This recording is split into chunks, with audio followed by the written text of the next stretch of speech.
वन्दे गुरुकृष्णे नमः।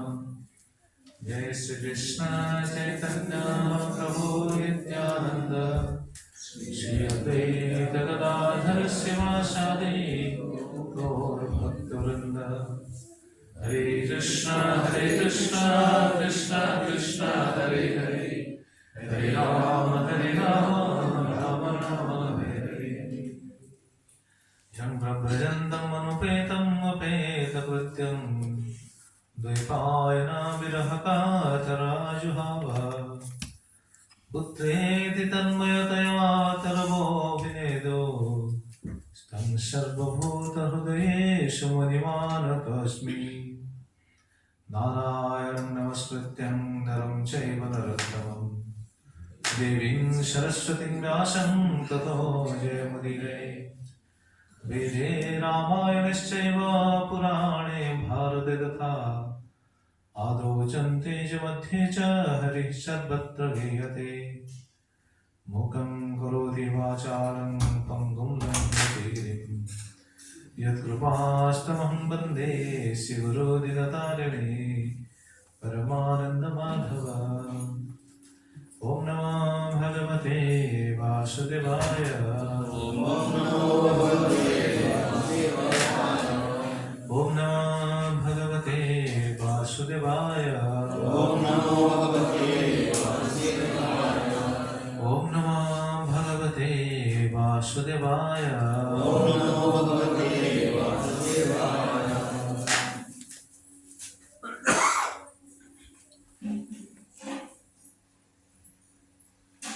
हरे कृष्ण।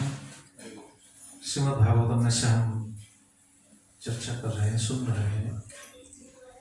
विद्रोह मैत्रेय संवाद से हमको ये पता चल रहा है कि कश्यप और दिति उनके बीच क्या बात हो रहा था, और दिति को कश्यप कैसे समझा रहे हैं। इतना समझाने के बावजूद भी दिति बिल्कुल समझ नहीं पाएगी। ये तो भगवान की इच्छा है, तो उनका फल क्या होगा ये भी भयंकर होगा। इसलिए हमको भी ये सीख मिलते हैं कि अगर हमको भगवान कुछ बोल रहे हैं, हमको साधु कुछ बोल रहे हैं, हमारे कल्याण के लिए जो भी हमको बताया गया है, अगर हम इस बात को हम नहीं समझेंगे या फिर नहीं मानेंगे, नहीं पालन करेंगे, तो हमारा कल्याण भी नहीं हो पाएगा। हम जो भी स्थिति प्राप्त करेंगे वो दुखदायी ही होगा। ये शास्त्रों में से ऐसा हमको शिक्षा मिलता है। इसलिए भगवान की बात को हमको स्वीकार करना चाहिए, साधु की बात हमको स्वीकार करना चाहिए, क्योंकि भगवान जो बात बोल रहे हैं, साधु जो बात बोल रहे हैं, ये हमारे कल्याण के लिए। लेकिन कौन ये बात को पकड़ नहीं पा रहे हैं? जिनके अंदर काम है, जिनका अंदर दूसरा कुछ चाहत है, वो सही बात को नहीं पकड़ पाएंगे। क्यों? क्योंकि वो जो सोच रहे थे, पहले जो सोच रहे थे और जो सोच रहे हैं, ये भगवान की बात को, साधु की बात को ये बिल्कुल नहीं स्वीकारेंगे। वो सोच रहे हैं नहीं, हम जो सोच रहे हैं वो सही है। ये स्थिति था किनका? दिति की ऐसा स्थिति है। इसलिए कश्यप मुनि दिति को बहुत समझा रहे हैं, इतना समझाने के बावजूद भी बस नहीं समझी। तो हम सुन रहे थे, चर्चा कर रहे थे, क्यों उस समय को टालने के लिए वो कोशिश कर रहे थे। शाम के समय को, संध्या समय को टालने के लिए वो प्रयास कर रहे थे, वो समझा रहे थे। क्योंकि शाम के समय को क्या होता है, शिव जी अपने अनुचरों के साथ बाहर निकलते हैं, और शिव जी जो बाहर निकलते हैं, शिव जी बहुत दयालु है। शिव जी का दया देखिए, शिव जी का दया सभी के ऊपर है। शिव जी का दो तरह का कृपा होता है। कोई समझ सकता है, कोई किसके मन में ये प्रश्न आ सकता है, अगर शिव जी इतना दयालु है तो फिर असुर लोग को क्यों इतना उटपटांग वर दे देते हैं?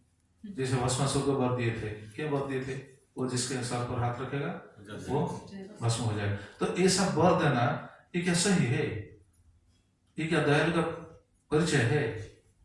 नहीं, इससे हमको ये समझना नहीं चाहिए कि शिव जी दयालु नहीं, शिव जी दयालु है। शिव जी के जो कृपा होते हैं हमको मालूम होना चाहिए शिव जी की कृपा दो प्रकार के होता है, दो तरीके से कृपा होता है। क्या क्या? एक है सकपट कृपा, एक है निष्कपट कृपा। शिव जी सकपट कृपा, उनके ऊपर सकपट कृपा करते हैं, मतलब कपट के सहित। कपट से शिव जी का कपट नहीं है, लेकिन वो जो चाहते हैं उनको दे देते हैं। लेकिन अगर शिव जी को प्रसन्न करके कोई अपने अंदर हमारा जो चित्त को शुद्ध करने के लिए शिव जी के पास जाकर ऐसा निवेदन करेगा, शिव जी वो भी कृपा करेंगे। ये है निष्कपट कृपा। शिव जी का इस दो तरीके से कृपा होता है। जो असुर लोग को ये जो दे देते हैं, वर दे देते हैं, ये सब सकपट कृपा ही होता है। लेकिन बहुत दयालु है शिव जी। आशुतोष कम से वो प्रसन्न हो जाते हैं।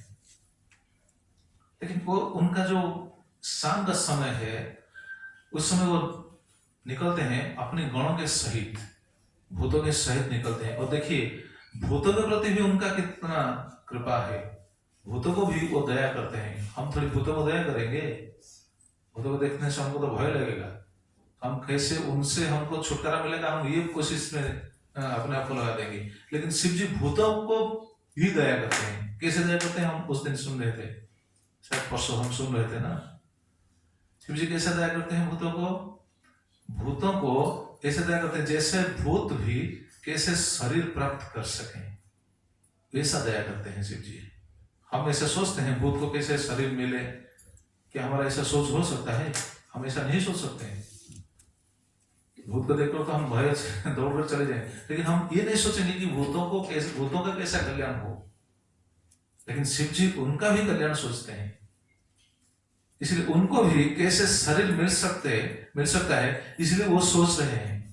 वो ऐसा सोचते हुए वो उनको शरीर दे देते हैं।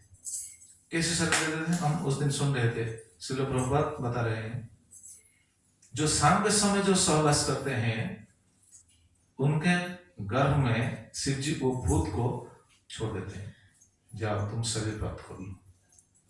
उनका दया ऐसा है, भूतों के प्रति भी दया है। तो क्यों ऐसा छोड़ देते हैं शाम के समय? क्योंकि शाम का समय वर्जित है, चतुष्कर्म वर्जित। हम सुन रहे थे उस दिन, सायंकाल तो संप्राप्ते चतुष्कर्म वर्जित। सायंकाल में 4 कर्म वर्जित है, आहार, मैथुन, निद्रा और स्वाध्याय, ये 4 कार्य वर्जित है। तो जो भी हो, इसलिए वो मना कर रहे हैं। लेकिन शिव जी की स्थिति को सब लोग समझ नहीं पा रहे हैं। क्यों? क्योंकि वो उनका जो रूप है देखने के लिए बहुत उटपटांग रूप है। उनका बेस्ट आभूषण ये सब दूसरा है। अगर कोई देखेगा तो ये सोचे अरे ये क्या रूप है, बिल्कुल सब दूसरा रूप है। इसलिए उनको कोई समझ नहीं पा रहे हैं। और शिव जी के ये रूप को देखकर देखिए दीति भी क्या बोल रहे हैं।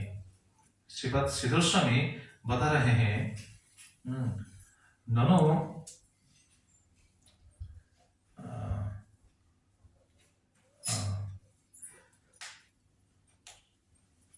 अच्छा, वो बता रहे हैं शिव जी, देखिए कश्यप ने बता रहे हैं कि शिव जी के सामने ऐसा गरित कर्म करना ये उचित नहीं है। लेकिन दीति क्या बोल रहे हैं? ननो तस्यापि दिगंबरतया सदैव स्त्रिया सह मिथुन भूय तिष्ठत।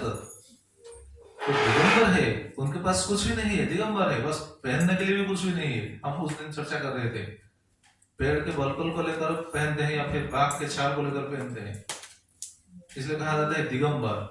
वो भी अगर कोई मतलब कभी कभी प्रेम में ऐसा स्थिति हो जाती है, वो भी निकल जाता है, बस दिगंबर हो जाता है। तब सती दीति बोल रहे हैं, ननो तस्यापि दिगंबरतया सदैव स्त्रिया सह मिथुन भूय तिष्ठत।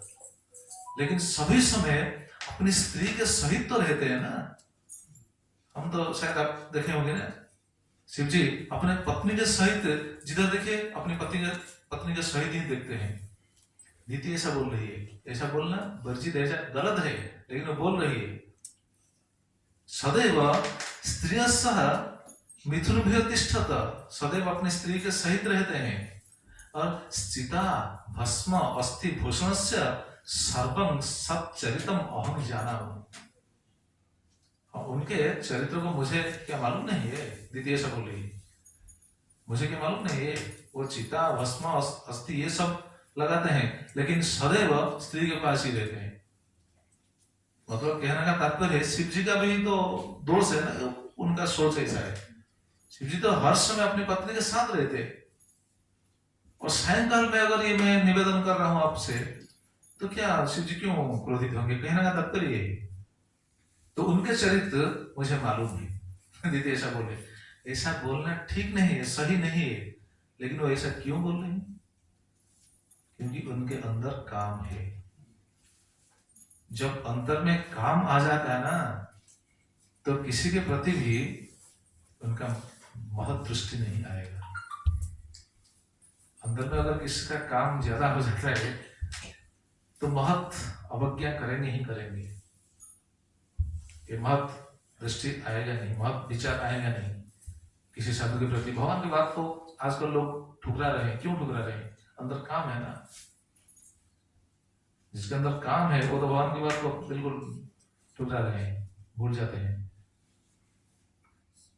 वो महत् को भी अवज्ञा कर रहे हैं।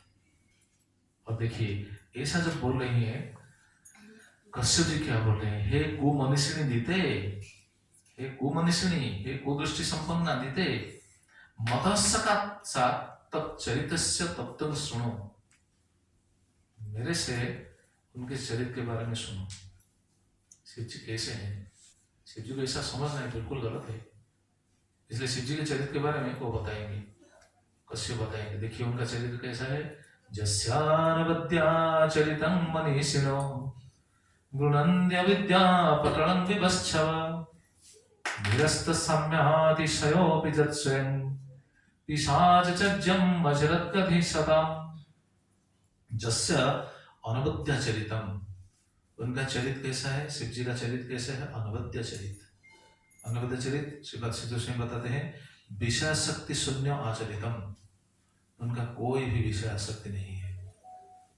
शिव जी के किसी तरह का भी विषय आसक्ति नहीं। विषय आसक्ति मतलब, विषय मतलब जो भोगने के लिए जो हमारा चित्त में जो आसक्ति आता है, कुछ चीज को भोगने के लिए, हम कल वहां भी चर्चा कर रहे थे, मतलब सभी इंद्रियों का जो भोग प्रवृत्ति है विषय के प्रति, वो भोग प्रवृत्ति, उनका शिव जी का ऐसा नहीं। कल नहीं परसों चर्चा कर रहे थे ना, वो सब कुछ दे देते हैं, जो भक्त कुछ मांगते हैं वो दे देते हैं, लेकिन अपने पास कुछ नहीं रखते हैं।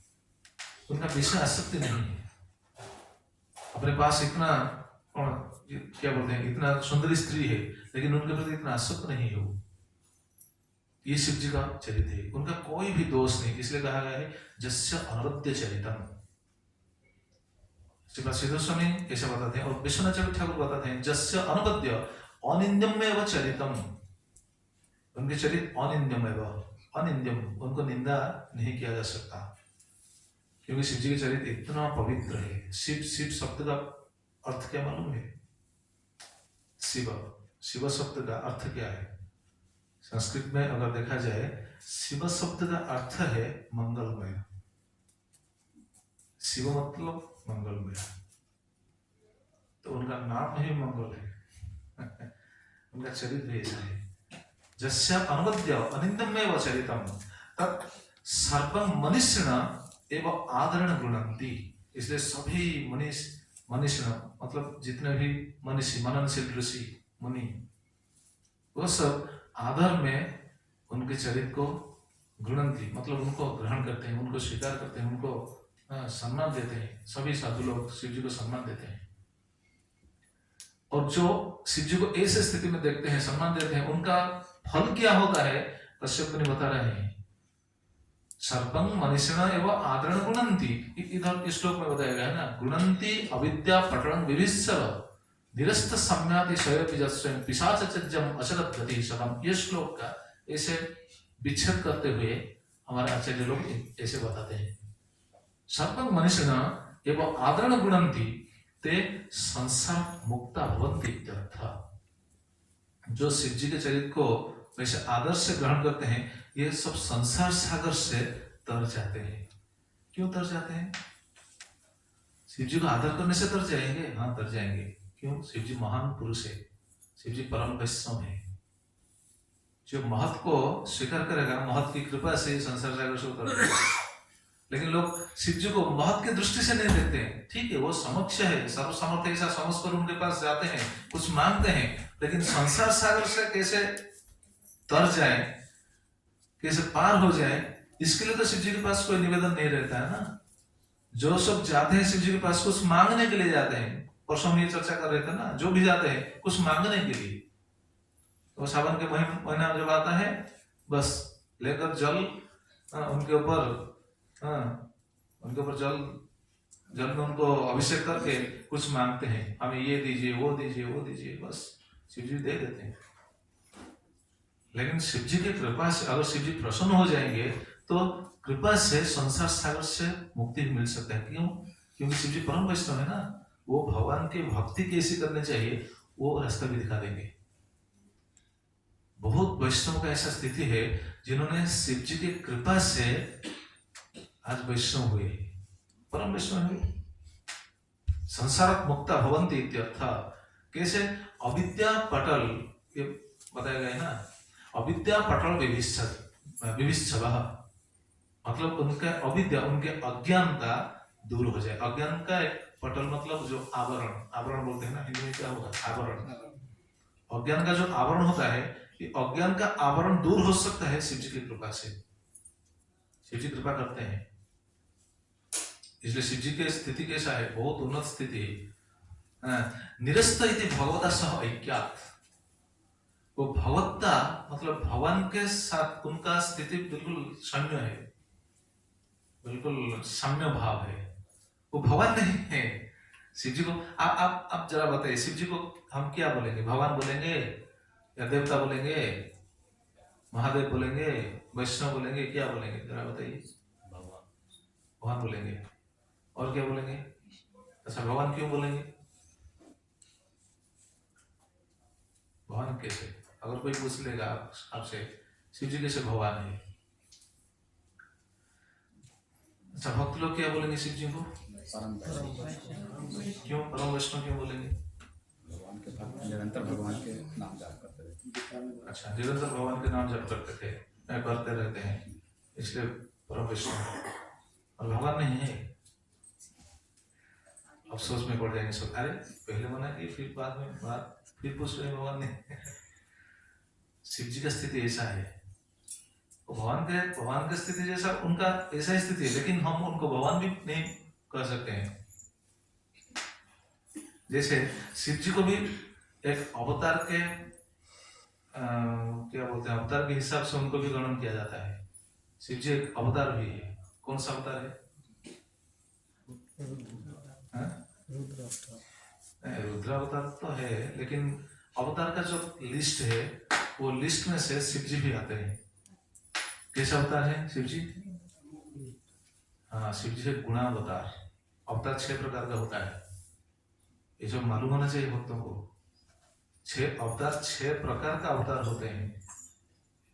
पहले है गुणावतार, फिर पुरुषावतार, फिर गुणावतार, लीलावतार, जुगावतार, मनवंतरावतार, सत्यावेश अवतार। ये 6 प्रकार के अवतार होते हैं।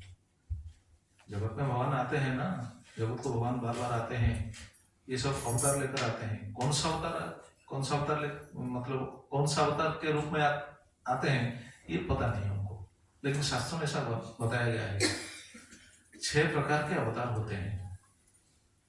तो अगर शिव जी को हम भगवान के अवतार के हिसाब से अगर हम गणन करेंगे, स्वीकार करेंगे, तो कौन से अवतार होंगे? गुणावतार। तो हम गुणों को अंगीकार करके भगवान ही शिव जी के रूप में अपने आप को प्रकाश किए हैं, इसीलिए वो भगवान है। लेकिन वो डायरेक्ट भगवान भी नहीं है।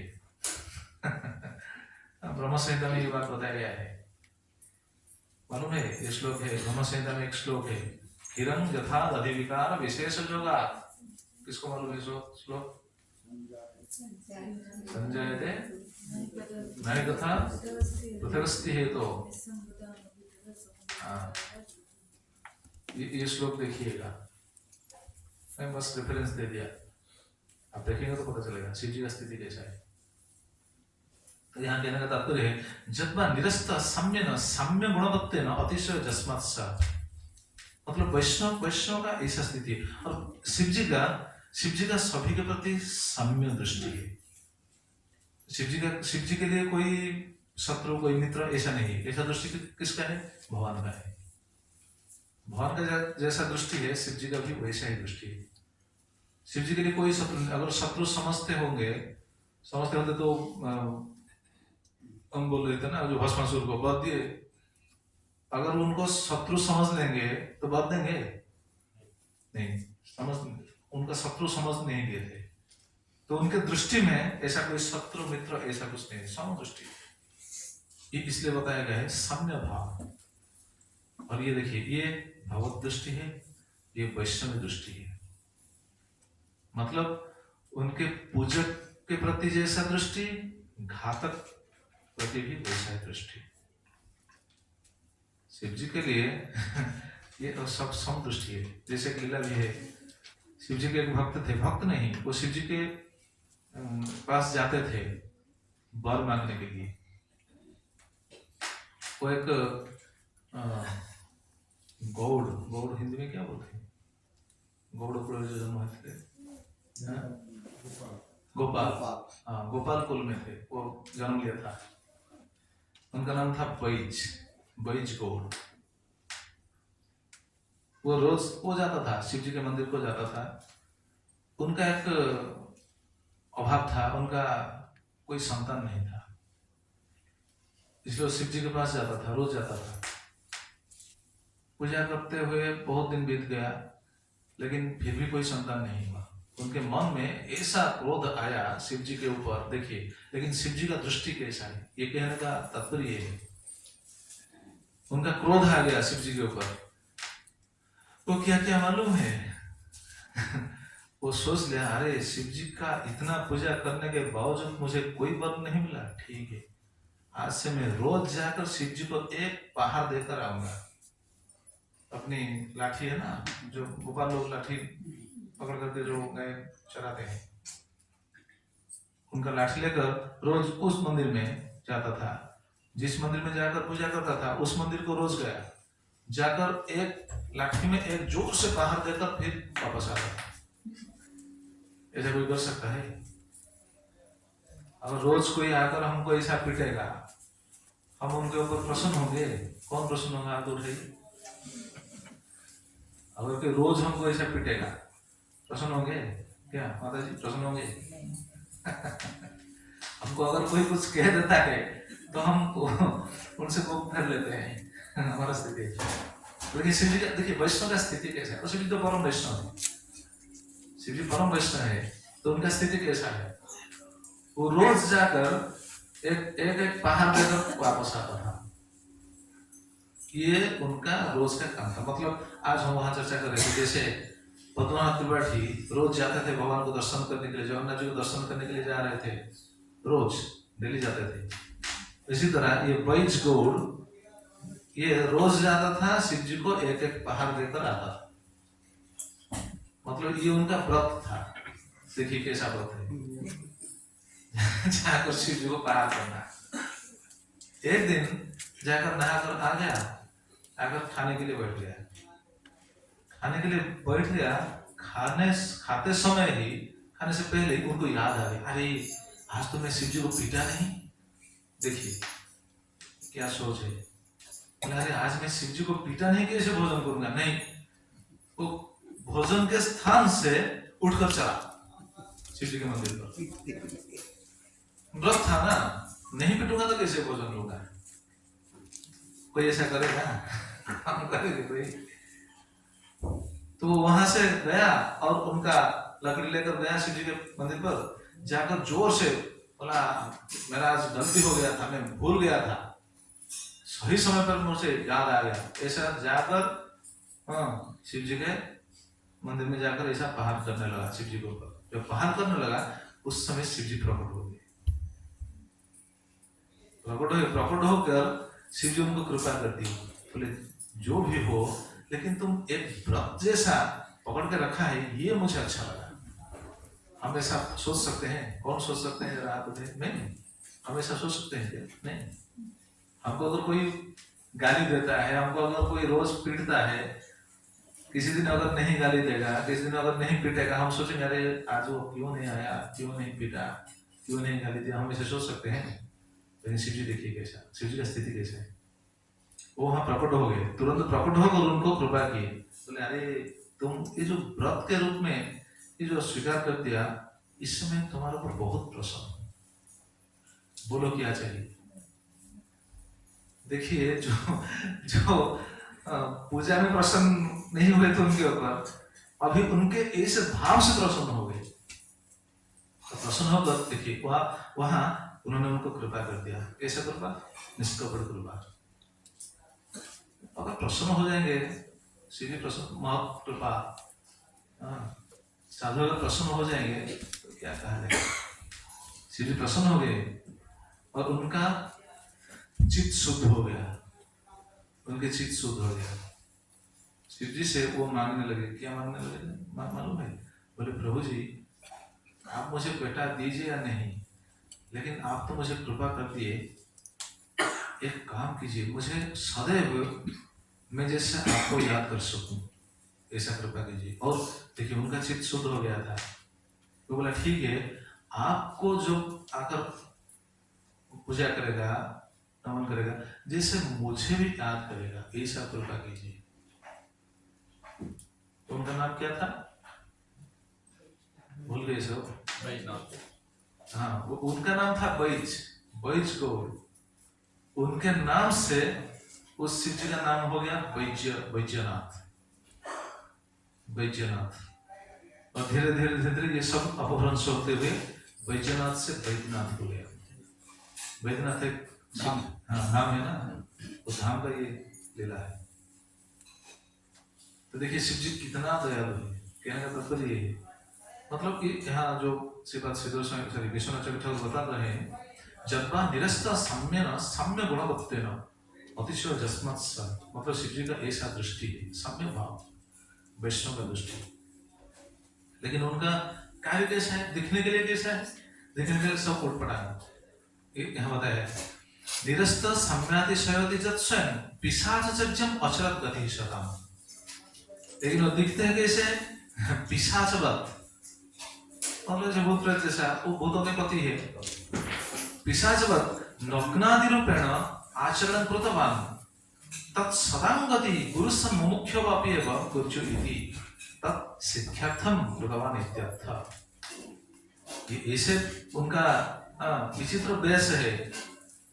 पिशाचवत नग्नादि, बहुत सुंदर सेवक श्री प्रभुपाद महाराज बहुत सुंदर लिखते हैं। देखिए प्रभुपाद उनके पर्पोर्ट में क्या लिखे हैं? Lord Shiva's uncivilized devilish characteristics are never abominable because he teaches the sincere devotees of Lord how to practice detachment from material enjoyment. Shiv जी ये सिखा रहे हैं, इसलिए उनका रूप ऐसा है।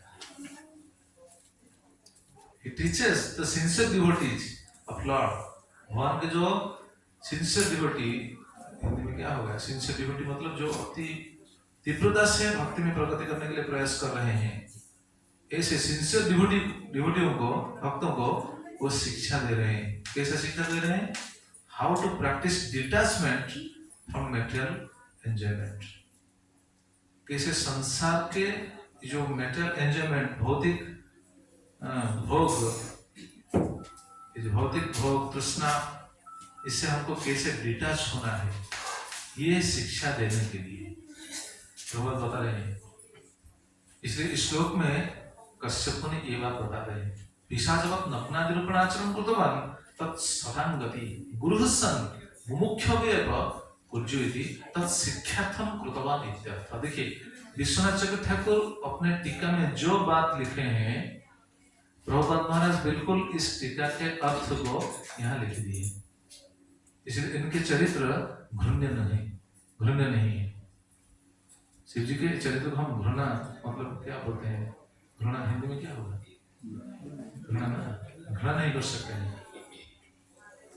ये सिखाने के लिए ऐसा शास्त्रों में तो बहुत वर्णन है, शिव जी वास्तव में शिव जी का पहला रूप ऐसा नहीं था। शिव जी वैष्णव थे, वैष्णव तो है, मतलब वैष्णव रूप जैसा पहला रूप था।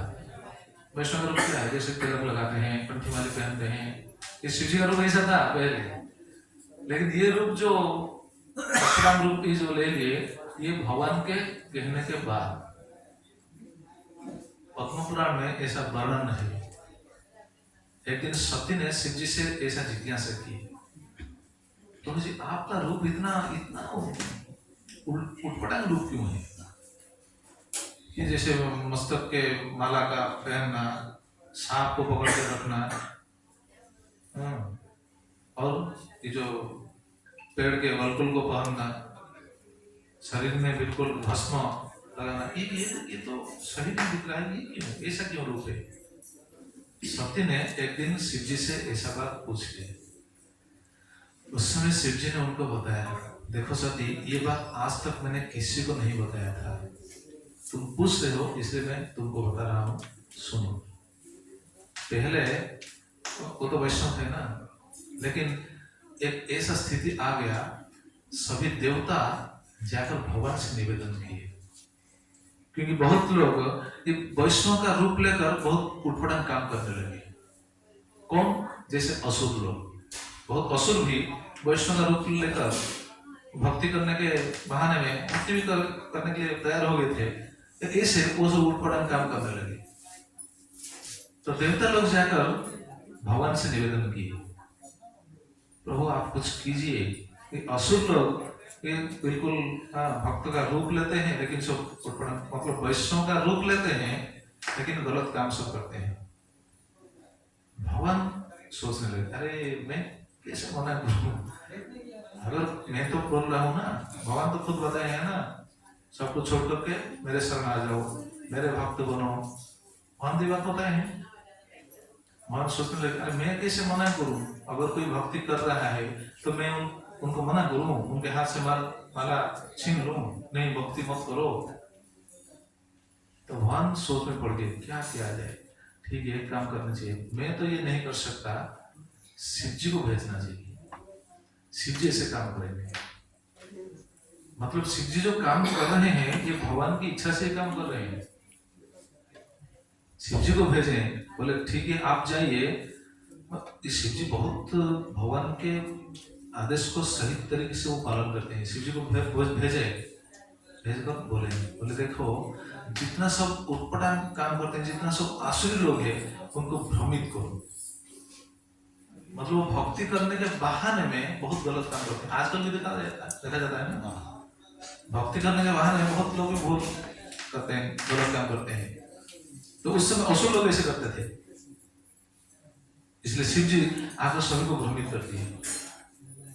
इसीलिए देखिए, आज सब जितना असुर लोग भगवान को द्वेष करते हैं, लेकिन शिव जी को पसंद करते हैं। वो सब देखिए, वो सब तपस्या करते हैं। क्यों तपस्या करते हैं? शिव जी को प्रसन्न करने के लिए। प्रसन्न होने से शिव जी हमको कुछ वर देंगे, लेकिन वर लेने के बाद वो क्या करते हैं? फिर विष्णु के विरुद्ध जाते हैं, युद्ध करते हैं, विष्णु को विनाश करने के लिए शिव जी से वर लेते हैं, लेकिन शिव जी को प्रसन्न करते हैं। इसलिए शास्त्र में शिव जी बहुत उटपटांग बात भी बता दी। शास्त्र में से है, वर्णन है। शास्त्र 3 तरीके से होता है, मालूम है? ये भक्तों को मालूम होना चाहिए। 3 प्रकार का शास्त्र होता है। पुराण जो है ना, अष्टादश पुराण जो है, ये पुराण भी 3 प्रकार का होता है। क्या 3 प्रकार का मालूम है? 3 गुणों के अंदर, 3 गुणों के अंदर ये 3 पुराण होते हैं। मतलब सात्विक पुराण है, राजसी पुराण है, तामसी पुराण भी है। तामसी पुराण में ऐसे जो आजकल जो लोग बोलते हैं, देखिए ज्यादातर लोग का विचार ऐसा ही है, शिव जी क्या लेते हैं? गांजा लेते हैं। लोग ऐसा सोचते हैं कि नहीं? इस बात को बिल्कुल वो पकड़ करके चलते हैं ना, शिव जी तो गांजा लेते हैं, हम भी लेंगे। शिव जी की तो गांजा लेते हैं, कोई देखे हैं क्या? वहाँ उड़ीसा में होता है, वो जगह पर होता है तीर्थनाथ मेला, संकीर्तन का पहले चालू हो जाता है। हाँ, तीर्थनाथ मेला मालूम है ना? उड़िया लोगों को शायद मालूम होगा। दूसरी जगह पर होता है कि नहीं मुझे पता नहीं, भारत में होता है, दूसरी जगह पर होता है तीर्थनाथ मेला शायद नहीं। हाँ जी, दूसरे जगह भी लोग गांजा धतूरा भांग पीते हैं। हाँ, किसके किसके नाम लेकर पीते हैं? शिव का नाम। भगवान शिव जी लिए हैं। शिव जी जैसे उनको बताए, बेटे आओ ऐसा भांग पियो, ऐसा गांजा लो, मैं प्रसन्न हो जाऊंगा। शिव जी ऐसा बताए हैं। अगर कोई बोलता है हाँ बताए हैं, तो बताए हैं क्यों? भ्रमित करने के लिए। अगर बताए, वो ऐसा नहीं बताएंगे, अगर बताए हैं भगवान की इच्छा से तो लोगों को भ्रमित करने के लिए। क्योंकि शास्त्रों में 3 प्रकार का पुराण होता है, सात्विक, राजसिक, तामसिक। इसलिए लोग भ्रमित हो जाते हैं। शिव जी, अगर तुम गांजा पी कर शिव जी को बोलते हो हाँ शिव जी बताए हैं, तो शिव जी ने जो पिया था उनको पियो ना। शिव जी क्या पिया था? विष पिए थे ना। हाँ विष जो समुद्र मंथन से प्रकट हुआ था, वो विष को लेकर तो इसलिए पीने के बाद तो नीलकंठ हो गए। अब तुम भी पियो ना, विष पीकर विष पियो, एक सांप को लेकर गर्दन में लपेटते हुए चलो, शिव जी का भक्त है ना, चलो ऐसे नहीं। तो देखिए कहने का तात्पर्य ये है, तो शिव जी को पूछे थे सती, शिव जी ऐसा बताए नहीं मैं ये रूप इसलिए लिया है, ये असुर लोग को भ्रमित करने के लिए। लेकिन वो वैष्णव लोग के लिए, भक्त लोग शिव जी को कैसे देखते हैं? देखने के लिए बहुत सुंदर है शिव जी। भागवत में ऐसा वर्णन है, शिव जी का रूप बहुत सुंदर है। आप तो देखेंगे समुद्र मंथन जो उसमें शिव जी कितना सुंदर दिखते हैं। देवकी जब भगवान को स्तुति कर रहे हैं, वो भगवान को स्तुति कर रहे हैं किधर? कारागृह में, कंस के कारागृह में जब भगवान प्रकट हुए थे, उस समय देवकी भगवान को स्तुति करते हुए बोलते हैं आपने ही शिव जी का रूप लिया है। देखिए भागवत में गर्भस्तुति के बाद जब आता है देवकी की स्तुति और वसुदेव की स्तुति, बहुत सुंदर श्लोक है, बहुत सुंदर, याद नहीं आ रहा है जो आगे में है। सप्तम त्रिलोक स्थित सोमाया विभर्षि शुक्लं खड़ुवर्णमात्मना सर्गाय रक्तं रजसोपपुरहितं कृष्णं च वर्णं तमसा जनात्यै। कृष्णं च वर्णम, देवकी बोल रही है भगवान को, आपका रूप कैसे? कृष्णं च वर्णम, कृष्ण के रूप। देखिए कृष्ण सामने खड़े हैं लेकिन वो हालांकि उनको नारायण के रूप में देख रहे थे, जो भी चतुर्भुज के रूप में देख रहे थे ना, वो बता रहे कृष्ण के रूप, कृष्ण वर्ण, कृष्णं च वर्णं तमसा जनते। हे प्रभु आपने ही तम गुण को स्वीकार करके कृष्ण वर्ण का रूप लिया है। मतलब शिव जी का रूप ऐसा है, देखने के लिए बहुत सुंदर है। आपने ही सत्वगुण को अंगीकार करते हुए विष्णु के रूप को लिया है। आपने ही रजगुण को अंगीकार करते हुए ब्रह्मा का रूप लिया है। इसलिए तीनों देव हम जो बोलते हैं, तीनों मुख्य देव, वो तीनों का 3 काम है। वो सत्वगुण को अंगीकार करते हुए विष्णु जी क्या करते हैं? पालन करते हैं। रजगुण को अंगीकार करते हुए ब्रह्मा जी क्या करते हैं? सृष्टि करते हैं। और तमोगुण को अंगीकार करते हुए शिव जी क्या करते हैं? संहार करते हैं। इसका मतलब नहीं है कि शिव जी निम्न स्तर पे है, नहीं। तो ये बता रहे हैं तो शिव जी का स्थिति कैसा है।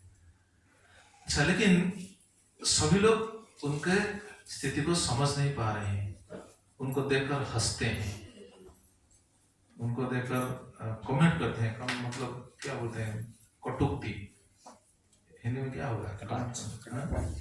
कटु बात। हाँ जी, उपहास करना, उपहास करते हैं। जो उपहास करते हैं, क्यों उपहास करते हैं, इसके बारे में बता रहे हैं कश्यप मुनि। जे तो निंदन्ति ते संसार बद्धा भवन्ति।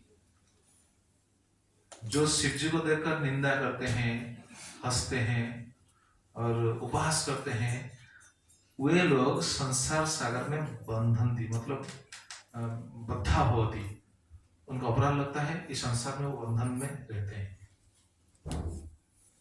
कैसे बताते हैं नेक्स्ट श्लोक। हसन्दिजस्याचरितं हि दुर्भगा स्वात्मन् रतस्य विदुषः समेहितं जैवस्त्रमल्याभरणानुलेपनैः स्वभोजनं स्वप्नतयापलालितं। क्या बताते हैं देखिए, हसन्ति, जस्य आचरितम हि दुर्भगा, जो शिव जी के ऐसे आचरण को देखकर हंसते हैं वो सब दुर्भगा है। कश्यप मुनि बता रहे हैं, देखिए ये बात किनके बीच हो रहा है? पति पत्नी के बीच हो रहा है। शिव जी के बारे में ये बात चल रहा है। ये संध्या का समय है, इस समय को टालने के लिए बात बता रहे हैं और शिव जी के स्थिति को बता रहे हैं। जो शिव जी को देखकर हंसते हैं वो कैसे होते बोलते हैं, हसंति जस्य आचरित हि दुर्भगा, वो दुर्भगा, भाग्यहीन जो बोलते हैं ना, दुर्भगा। दुर्भगा न कस्यापि अनुकंपा इत्यर्थ। जो दुर्भगा है, जो भाग्यहीन है, उनको कोई भी कृपा नहीं कर पाएगा। भाग्यहीन मतलब वो अपने भाग्य को ठुकराते हैं। शिव जी को देखकर जो हंसते हैं, शिव जी के रूप को देखकर जो उटपटांग बात करते हैं, और शिव जी गांजा पिए हैं हम भी पिएंगे, ये जो बात बोलते हैं, मतलब वो कमेंट करते हैं, उपहास करते हैं, ये दुर्भगा। तो भ्रमित करने के लिए तो शिव जी का ऐसा रूप है। इसलिए वैष्णव के संग से ही शिव जी के बारे में हमको पता चलता है, जैसे कश्यप मुनि बता रहे हैं। भागवत में बताया गया है, निम्न गानम जथा गंगा, और क्या, देवानम अच्युत जथा, वैश्यमानम जथा शंभु, पुराणानम इदम तथा। जैसे निम्नगामी मतलब जितना भी निम्नगामी किसे कहते हैं? नदी को, जो नीचे की तरफ जाता है, नीचे की तरफ जाकर फिर समुद्र में जाकर मिट जाता है, उनका सत्ता खत्म हो जाता है समुद्र में। तो निम्नगामी जितने नदी है, नदियों में कौन श्रेष्ठ है? गंगा। निम्नगानम जथा गंगा, देवानम अच्युत जथा, जितना देव है उनमें से श्रेष्ठ कौन है? अच्युत है। अच्युत मतलब भगवान। अच्युत शब्द का अगर विशेष करके हम चर्चा करेंगे तो बहुत समय चल जाएगा, बाद में कभी सुनेंगे, अगर कभी समय होगा तो उस समय सुनेंगे अच्युत शब्द का अर्थ क्या है। सुगमचरित अगर कभी होगा भगवान की इच्छा से तो उस समय सुनेंगे, वहां बताएंगे अच्युत मंदिर। तो देवानम अच्युत जथा मतलब भगवान सभी देवताओं में से जैसे श्रेष्ठ है, वैसे वैश्यमानम जथा शंभु, वैष्णव में से जितने वैष्णव है, वैष्णव में से श्रेष्ठ कौन है? शिव जी। पुराणम इदम तथा, जितने पुराण है, कितने पुराण है? 18 पुराण है, फिर उप पुराण भी है बहुत। सभी पुराणों में से श्रेष्ठ कौन है? भागवतम। इसलिए भागवतम को कहा जाता है महापुराण। महापुराण, श्रेष्ठ पुराण, सबसे महान पुराण। पुराणम इदम तथा, कहने का तात्पर्य है जो शिव जी को देखकर हंसते हैं, हसंते जस्य आचरितं हि दुर्भगा, वो दुर्भगा, उनका कल्याण नहीं हो पाएगा। वो मूर्ख है, उनको पता नहीं है। इसलिए बता रहे स्वात्मन रतस्य अविदुषा समितम। विदुषा, अविदुषा मतलब, विदुषा मतलब विद्वान, अविदुषा मतलब मूर्ख। जो मूर्ख है उनको देखकर हंसेंगे। मतलब क्या कहना चाह रहे हैं कश्यप मुनि? दित्य को क्या बता रहे हैं? तुम मूर्ख हो। का तात्पर्य डायरेक्ट नहीं बता रहे हैं, लेकिन ऐसा बता रहे हैं, मतलब ऐसा मूर्ख जैसा काम मत करो। शिव जी को देखकर वो पहले हंसे है ना, वो बताए हाँ मुझे मालूम है उनके चरित्र के बारे में, बताया ना पहले इसलिए ये बात बता रहे हैं। तो जो देखकर हंसते हैं वो मूर्ख है। जय वस्त्र माल्याभरणां लेपने स्वभोजनम स्वात्मतया उपलालितम। कौन देखकर हंसते हैं? कौन उनके स्थिति को समझ नहीं पा रहे हैं?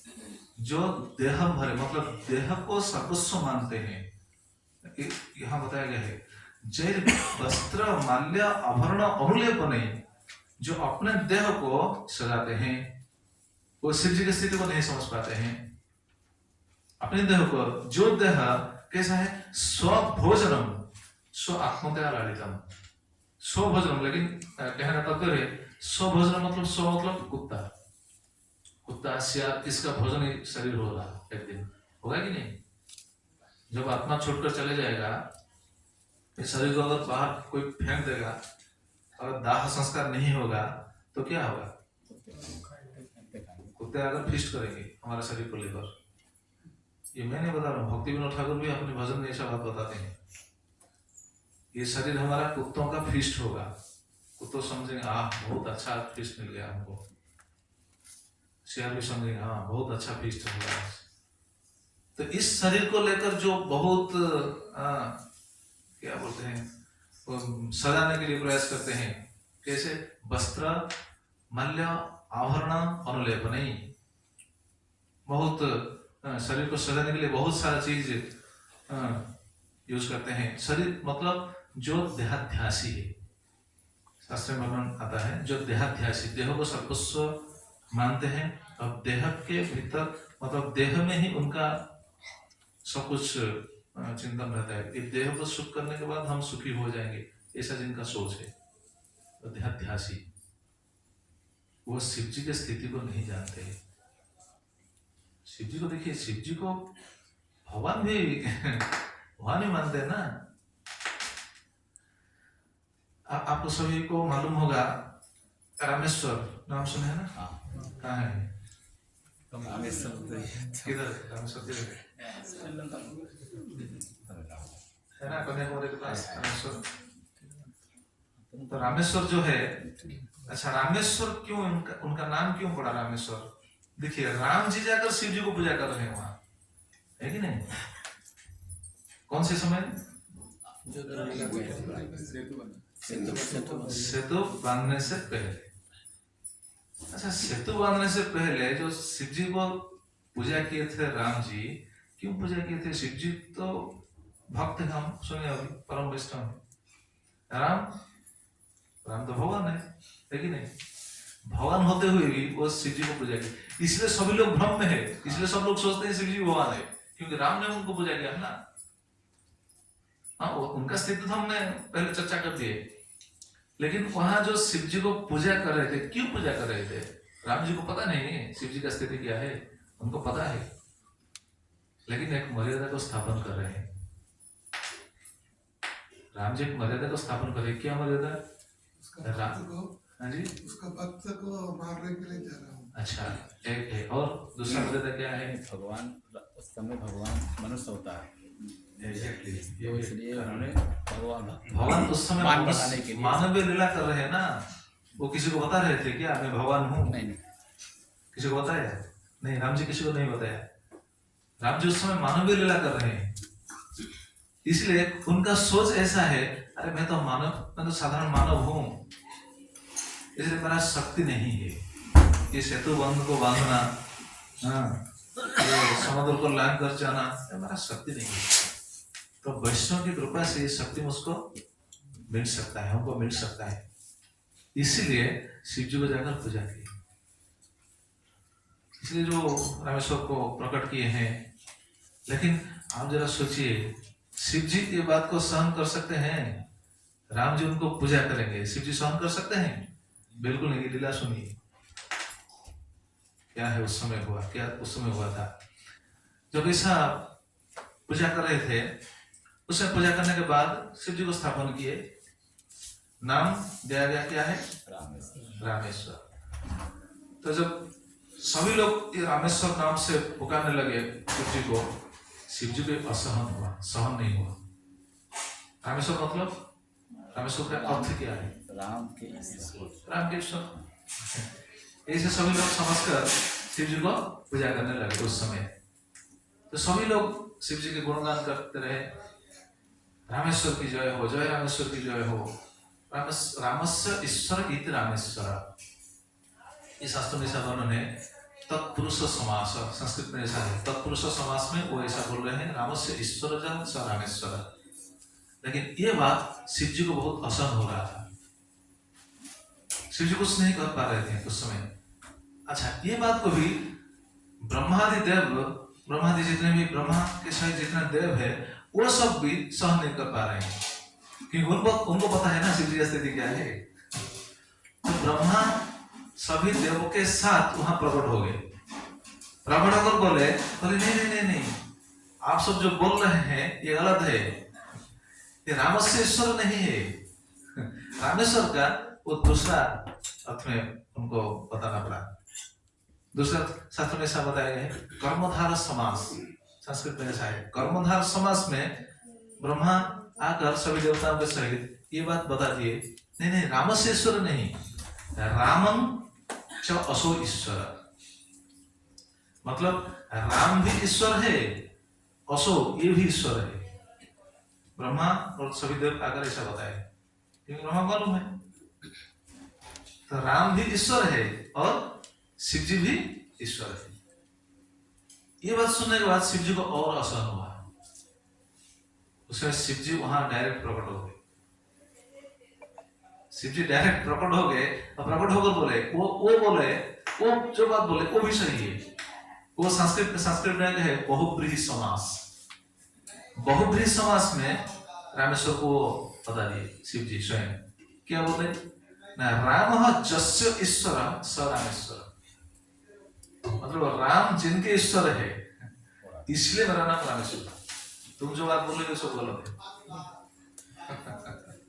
लोगों की बात, ब्रह्मा की बात, सभी की बात को गलत बता दिए। नहीं, राम जस्य ईश्वर, राम जस्य ईश्वर, राम जिनके ईश्वर है, मतलब राम जी मुझे पूजा कर रहे हैं तो ठीक है, लेकिन राम मेरा ईश्वर ही है, रामेश्वर। शिव जी का स्थिति ऐसा है, शिव जी को सभी लोग नहीं समझ पाएंगे, इसलिए शास्त्र में चैतन्य चरितामृत में ऐसा बताया गया है। शिव जी का स्थिति क्या है? शिव जी हर समय क्या करते हैं? भगवान का नाम लेते हैं। चैतन्य चरितामृत आदि लीला में ऐसा बताया गया है। देखिए क्या बताया गया है, कृष्ण प्रेमे उन्मत विह्वल दिगंबर, कृष्ण गुण लीला गाए नाचे निरंतर। शिव जी का स्थिति ऐसा है, कृष्ण प्रेम में उन्मत्त, कृष्ण के प्रेम में वो उन्मत्त है। भगवान कृष्ण के प्रेम में उन्मत्त हो सकते हैं क्या? हो सकते हैं? स्वयं तो भगवान है, अगर भगवान है कैसे वो अपने प्रेम में उन्मत्त होंगे? नहीं, वो भक्त है। कृष्ण प्रेम में उन्मत्त विह्वल दिगंबर, तो जब दिगंबर हो जाते हैं, कभी कभी जो दिगंबर हो जाते हैं, अपना बलकल या फिर छाल ये सब जो निकल जाता है, तो कृष्ण प्रेम में ऐसे हुए थे। चैतन्य भागवत में ऐसा वर्णन है, जब जगह माधव जब उद्धार हुए, उनका कल्याण हो गया, वो उद्धार होकर जब जा रहे थे, उनके स्थिति को देखकर शिव जी भगवान के नाम रटते हुए, नाम कीर्तन करते हुए इतना प्रेम से वो नृत्य किए, उसे बिल्कुल दिगंबर हो गए। दिगंबर हो जाते हैं प्रेम में, कृष्ण प्रेम में। और उनका काम क्या है?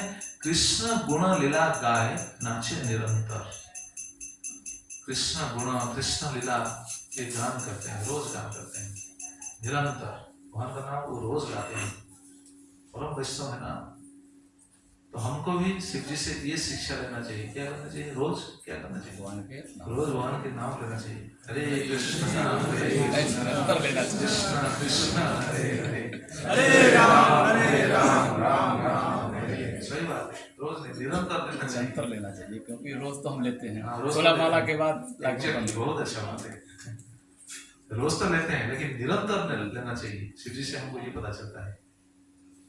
लेकिन जो दिख नहीं पाते हैं शिव जी की ऐसा महिमा को, जो दिख नहीं पाते हैं, जो समझ नहीं पाते हैं, वो दुर्भागा है। कश्यप मुनि ऐसे बताते हैं। इसीलिए शिव जी ऐसे जो अपना रूप को ऐसे परिवर्तन किए हैं, क्यों? शास्त्र में ऐसा वर्णन है। इसके बाद श्री कृष्ण बताते हैं, संहितं च इदं समित। देखिए शिव जी जो ये जो उटपटांग रूप लिए हैं, ये क्यों लिए हैं? ये इसका कारण भी है, परम वैष्णव है।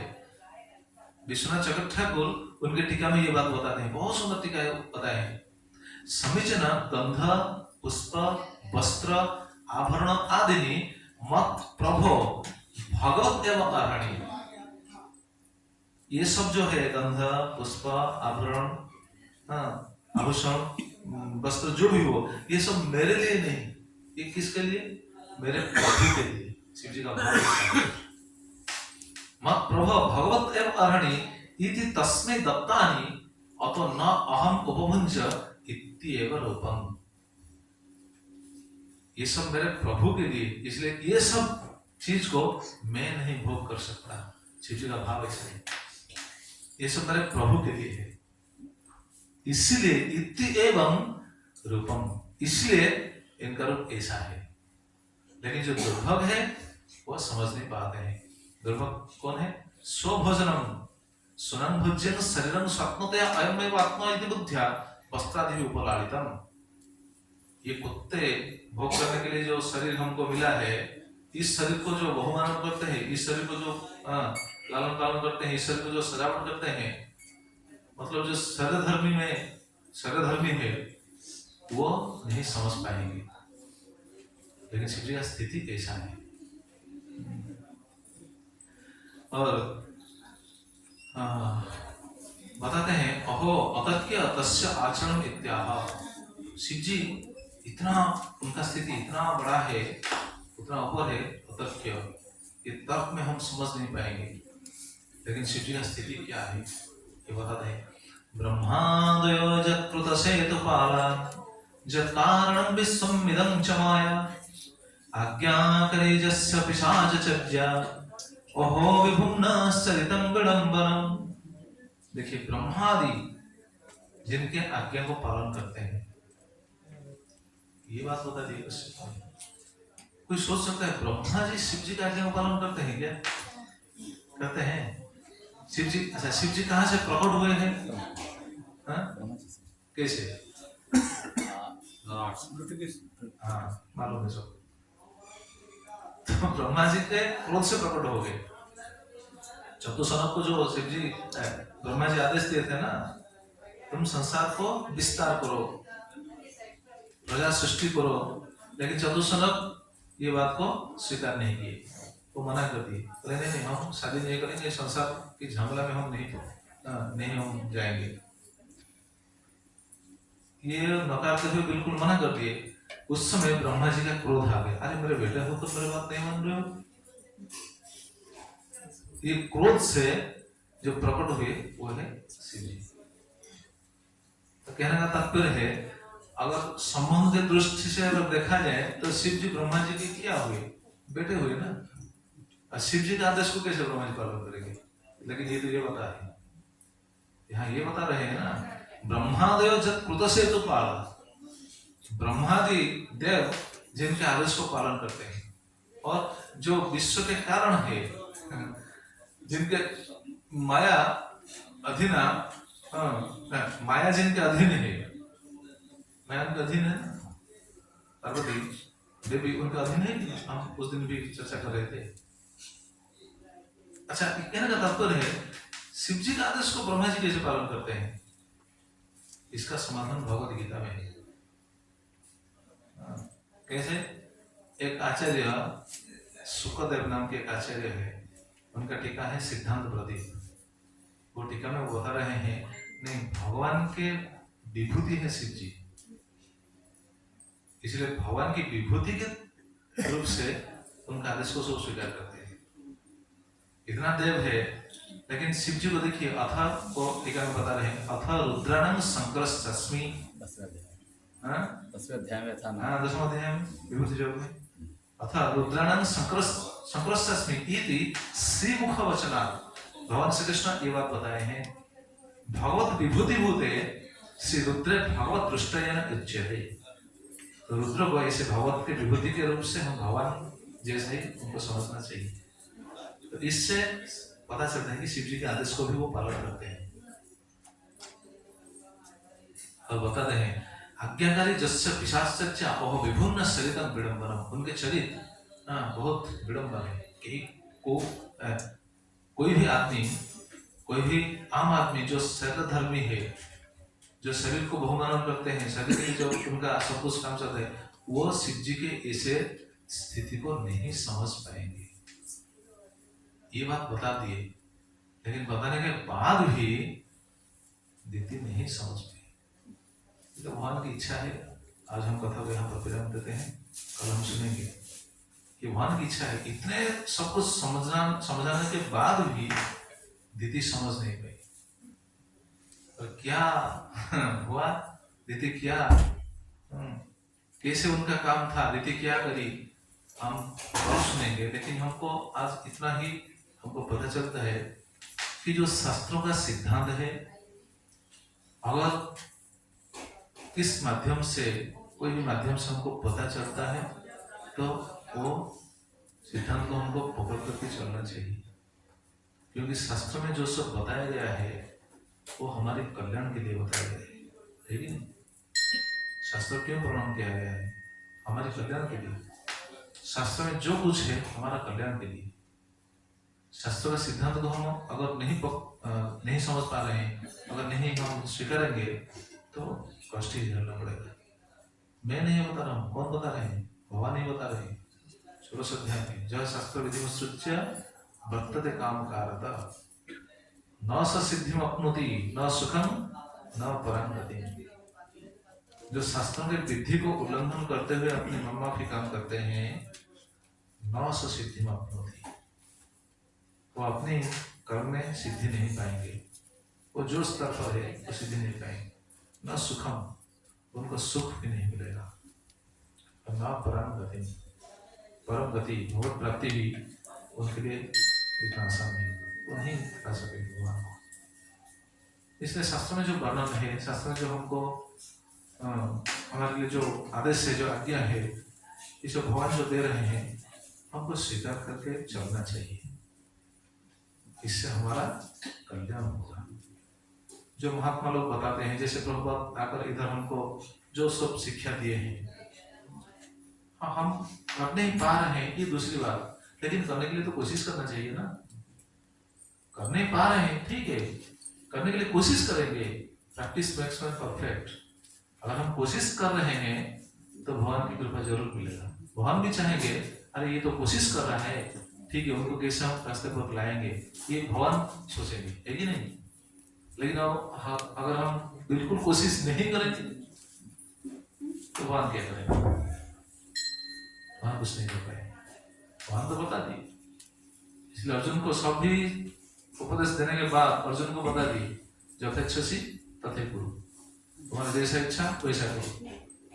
क्योंकि भगवान किसी के स्वाधीनता के ऊपर हस्तक्षेप नहीं करते हैं। जिसका मन में जैसा है वो वैसा कर सकता है। किसी को भगवान जबरदस्त किए हैं क्या? ऐसा करना जरूर है, ऐसा करना बाध्य है, ऐसा तो नहीं बताया।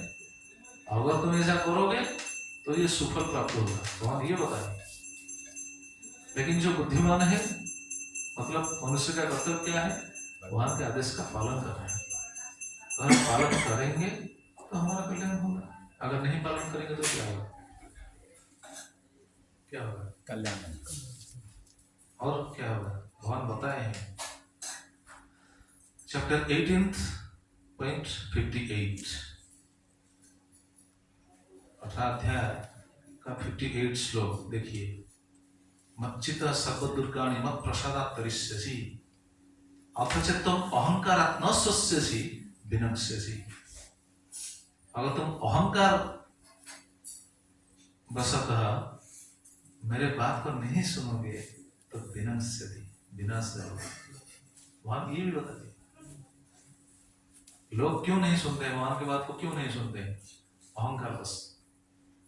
मतलब वो सोचते हैं, अरे भगवान बता दिए, वो कौन सा समय था, दूसरा समय था, अभी तो ऐसा नहीं हो सकता है ना। लोग ऐसा सोचते हैं, इसलिए भगवान की बात को ठुकरा देते हैं। भगवान बताए हैं हमको रास्ते में लाने के लिए, लेकिन हम सोचते हैं नहीं, हम जिधर है हमारा स्थिति ठीक है, हम भगवान की बात को नहीं पकड़ते हैं तो हमारा विनाश होगा। भगवान बता दिए। जय श्री राधा गोपाल कृष्ण श्री श्री जगन्नाथ महाराज। ठीक है, आज यहाँ कथा को विराम देते हैं। कल हम सुनेंगे नीति कैसे कश्यप मुनि को कैसे समस्या में डालती और क्या हुआ उसके बाद, ये हम सुनेंगे। बहुत सुंदर प्रसंग है। ठीक है, आज हम कथा को विराम देते हैं। अच्छा, 2 मिनट संकीर्तन करेंगे, बाद में सब प्रसाद लेंगे। हरे कृष्ण।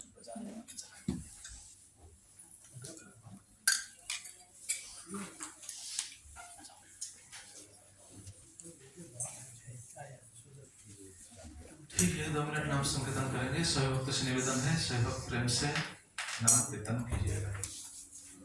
Hare Krishna,